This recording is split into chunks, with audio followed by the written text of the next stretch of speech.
Hello, fellow reefers and reef keepers. This is Michael here with Michael's Lagoon for episode 3 or 4, something like that. My next episode was going to be talking about filtration, but I had something happen in between my last video and that video that I just felt like I should touch on real quick. It won't take much time, so I have been on the fence about making this decision for a very long time. As you know, I have 2 beautiful clownfish in my tank that are a pair. Marsalis and Mia, and they wreak havoc on my corals now. I think they're just an established part of my tank. They're comfortable, and they are just going after my torch corals, my Goniopora. They almost completely wiped out one of my, whatever you call them. Something. Anyways, they almost completely wiped it out, and I had to put it in the back of the tank.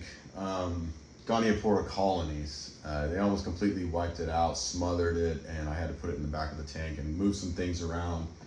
This Goniopora here up front seems a little bit more willing to host Marsalis.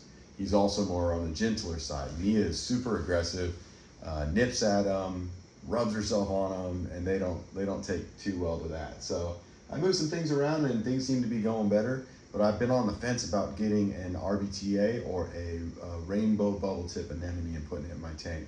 It's a very high risk move because I'm sure those of you who have looked into it know that anemones are mean. They walk, they wander, they sting, they smother, and they're unpredictable.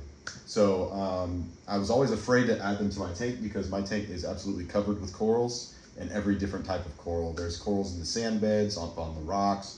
And I know bubble tip anemones typically like to perch themselves up on the rock work somewhere. So I decided to go for it because I was so bothered by, my clownfish going after my corals that I just decided that, whatever damage an anemone can bring to my tank, I don't think it's as bad as what my clownfish are doing to my corals right now. So anyways, I went to my local fish store. They had just got a shipment in of beautiful CC Infernos and rainbow bubble tips. I picked out a perfect one, and I made some room on my rock work right in the middle of my tank, sort of midway up, good flow, strong lighting, deep crevice in the rock where the foot could get planted, and I just took the leap. I put my anemone in there. It's got its foot stuck in there pretty quickly, and needless to say, I didn't sleep very much that night.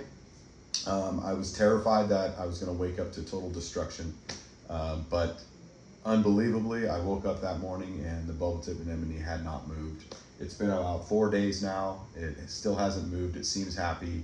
I'm about to go on a 3-day business trip and leave my tank in the good hands of the reefing gods and hope for the best, because if it decides to wander, there's just nothing that I can do, at least until I get back. So let's hope for the best, but as of right now, it seems happy. I'm sure it's very likely that it could change its mind and move somewhere else to try to get some better light or better flow, but for right now, I think I picked a pretty good spot. And I even have some zoas that are close by that are opened up and don't seem too bothered by it. So the clownfish still haven't found it. I think that'll probably take a little while, but so far this tank is thriving. Oh, I also added I think a Linkia starfish to my tank to eat some of the the hard algae that's been growing on my glass. And I added 3 blue-green chromis to my tank just because my nutrient levels were too low. And when I couldn't increase my feeding because I didn't have enough livestock to eat the food that I was putting into the tank to try to increase my nutrients. So I bought 3 chromis that are super peaceful. They swim at the mid to higher parts of the tank. They don't go in the rockwork too much, so my 6-line wrasse doesn't get bothered by them too much. And they add a lot of really cool movement and personality to the tank. So I do like them. The clownfish get along. Everything's going well. That's my check-in. I'll let you know how the anemone goes. But as of right now, it's going smooth and it's a beautiful addition to my tank. See you later.